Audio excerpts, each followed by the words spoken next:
ইঁচড় নিয়ে আসছি, বেশ মাংসের মতো কষা করে রান্না করো। কি কি নিয়ে এসছো?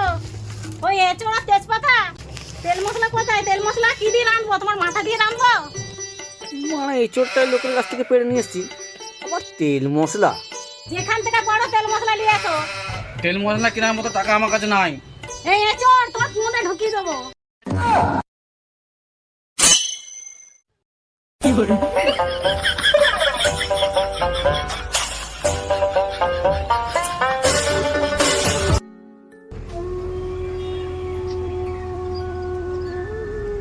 হ্যালো, হ্যাঁ বলো।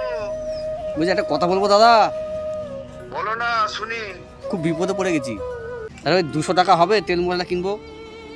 আমার তো এখন গাড়ি ফাড়ি চলে নে, আমি টাকা কোথা থেকে দেবো বলো দেখিনি। তাহলে এক কাজ করো, ওই পোড়া মোবিল 1 লিটার দাও। ওরা মোবিল কি হবে গো?